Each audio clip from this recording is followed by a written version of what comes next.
Golden Valley, Arizona, a place so quiet you can hear the dust settle. But on the morning of September 24th, 2023, something was very wrong. She fed them, named them, loved them, like family. So why did they tear her apart? She was known around town as the woman who rescued the unwanted, the forgotten, a gentle soul who opened her home to nearly 24 dogs. But when deputies arrived that day, the barking had stopped, and what they found behind that broken gate would haunt them for the rest of their lives. 70-year-old Jenna Sidle, once a hero to abandoned animals, now lay lifeless in her own backyard, mauled, mutilated, partially consumed. But how does a woman devoted to saving dogs end up eaten alive by her own rescues? You won't believe the red flags that came before, or how long they were ignored. If this is your first time on the channel, welcome. We tell real gripping stories of animal attacks that shook communities and left investigators stunned. Hit that like button, subscribe for more intense true life documentaries, and share this video if it moved you, because today's story is one you'll never forget. Now let's start. They called her the Dog Lady of Golden Valley. To most who knew her, Jenna Sidle was quiet, humble, and unfailingly kind. She didn't ask for attention, and she certainly didn't expect thanks. But for over a decade, she had quietly turned her rural property just off North Lomita Street in Mojave County, Arizona, into a haven for the unwanted. She was 70 years old, a retired volunteer who spent nearly every waking moment surrounded by animals most people had long given up on. Strays from the desert, abandoned litters from nearby towns, dogs with scars, trembles, and trust issues. Where others saw danger, Jenna saw hope. Local residents often caught glimpses of her on morning walks. A soft-spoken woman in a sun-faded t-shirt and sandals, flanked by a trail of mutts of every size and shape. She was always feeding strays, one neighbor recalled. I never saw her without a dog nearby. Some people thought she was odd, but we all respected her. She cared more than most people ever would. In the summers, she'd leave bowls of water under the trees for the wild coyotes. In the winters, she built crude wooden shelters for the ones she couldn't bring inside. It was more than rescue. It was a mission, a quiet rebellion against the cruelty she saw in the world. But underneath that mission, cracks had already begun to show. The property had no formal fencing, just wire mesh patched together over the years. By 2023, Jenna Sidle was caring for more than 17 dogs, many of them German Shepherd mixes with histories of neglect, trauma, and survival aggression. She never turned any of them away. Some were too wild to be adopted. Others had already bitten previous owners. She believed that love could fix them, that trust could tame them, that if she just gave them enough time, they would learn to love her back.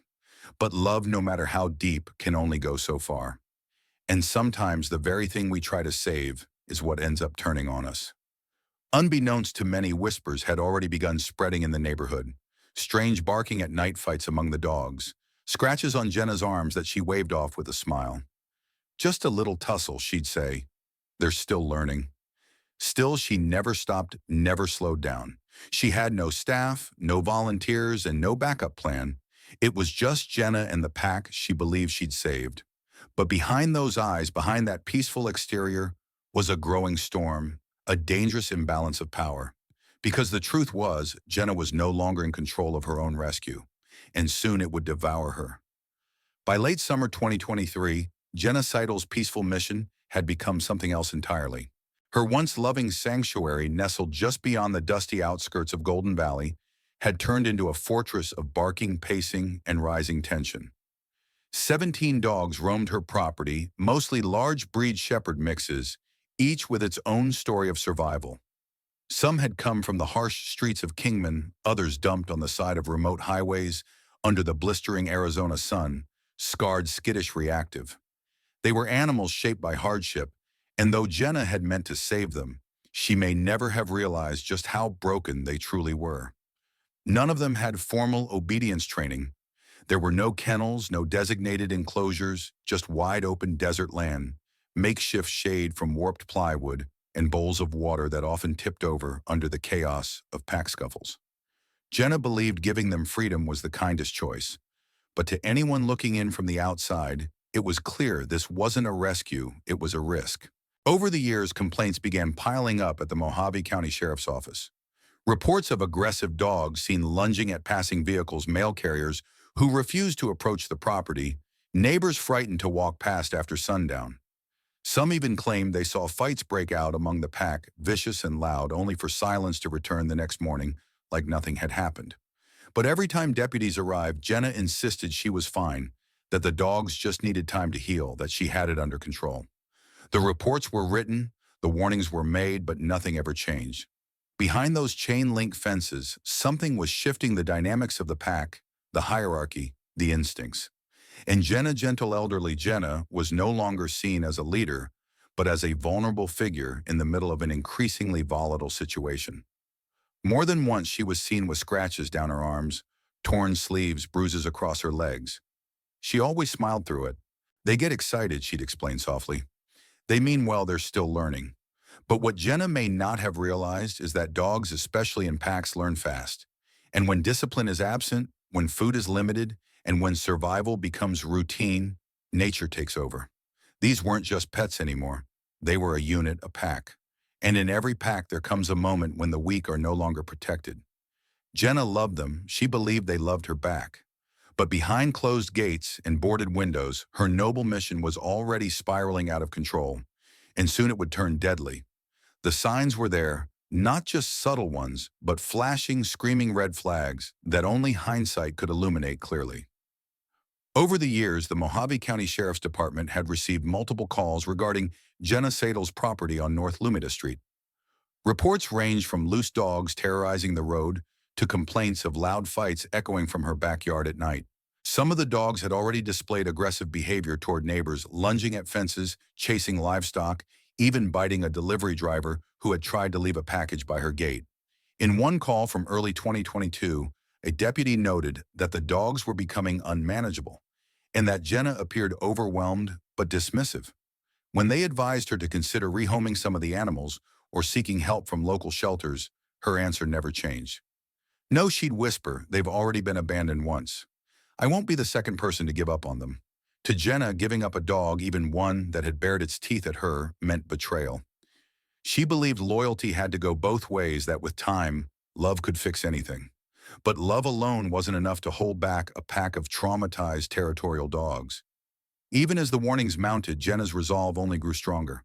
She built higher gates, patched fences, kept more food stocked, but the problems didn't stop.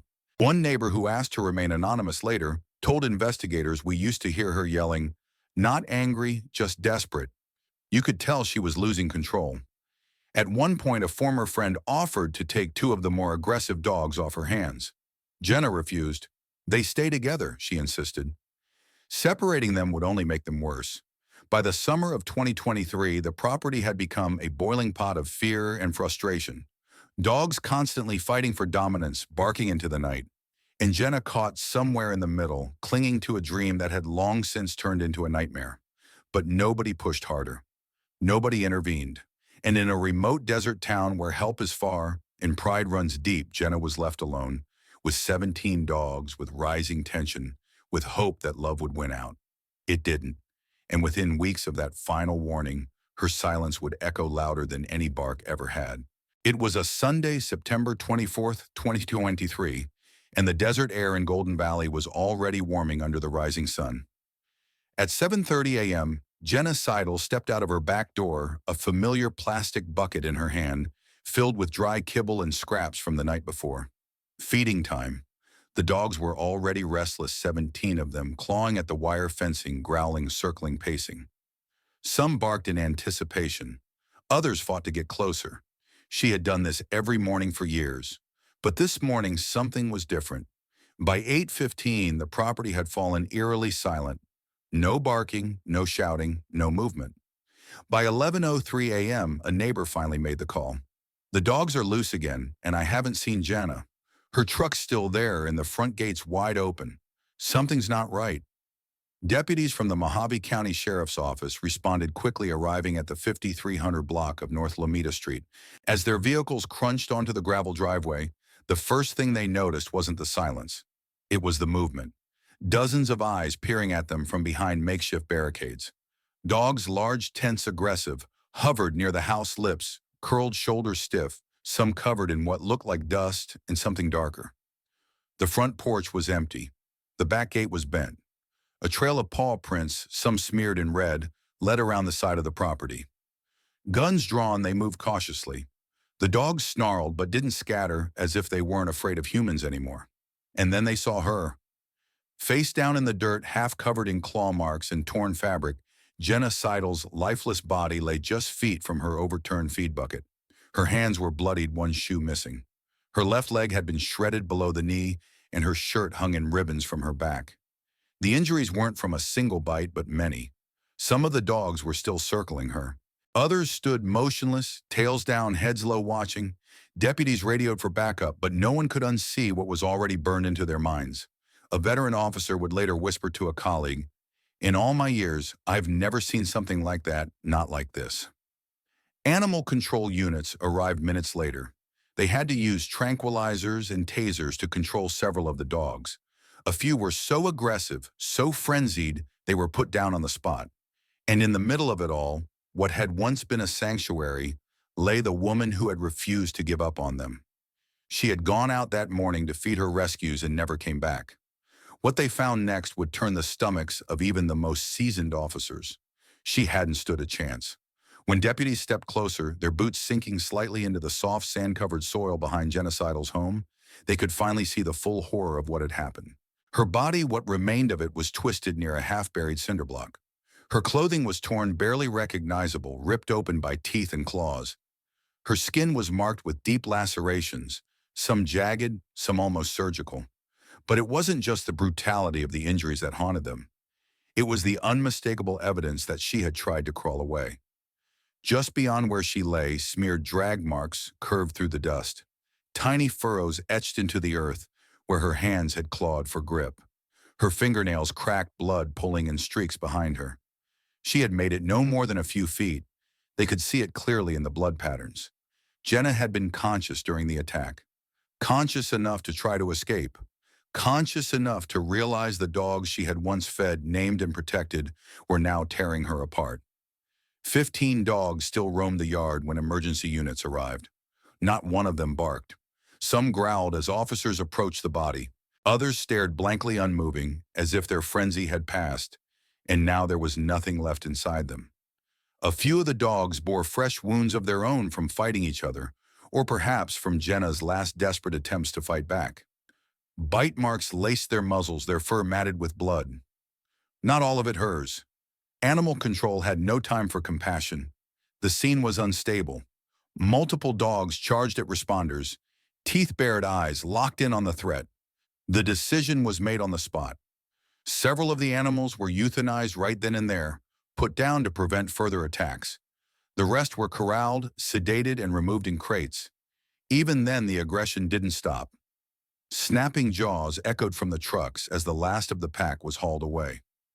Jenna's lifeless body was covered with a tarp, but the image lingered, and the reality was now undeniable. She hadn't died quickly. She hadn't died peacefully. She had been mauled, mutilated, and partially consumed by the very dogs she had dedicated her life to saving. The official statement released later that day by the Mojave County Sheriff's Office was cold and clinical. She was believed to have been attacked and killed by multiple dogs on her property, but behind that sterile sentence was a far more disturbing truth, one that the public would only begin to grasp in the days to come. Her dream had become her death, and the sanctuary she had built had turned into something else entirely, something savage, something feral, something she could no longer control. By the following morning, the headlines had already begun to spread beyond Mojave County. Local papers called it a tragedy. Regional outlets called it a horror story. But those who had known Jenna Sidle, or at least passed her in the heat of summer bucket in hand, dogs trailing behind, struggled to make sense of it all. The official word came first from the Mojave County Sheriff's Office, issued just hours after deputies cleared the scene on September 24, 2023. She was believed to have been attacked and killed by multiple dogs on her property.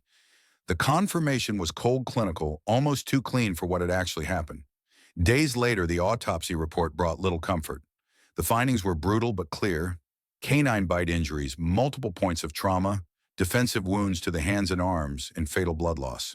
There was no evidence of foul play, no suggestion of any human attacker, just a pack of, and one woman alone. The public wanted answers, but what they got were more questions. Neighbors began speaking to reporters, some with guilt in their voices, others with frustration. "We tried to warn her," one woman said. "We told her it was too many, that she needed help, but Jenna wouldn't listen." Others turned their blame elsewhere at the authorities, who had responded to complaint after complaint over the years. They knew the situation, they'd been out there. Why didn't anyone step in before it got this bad?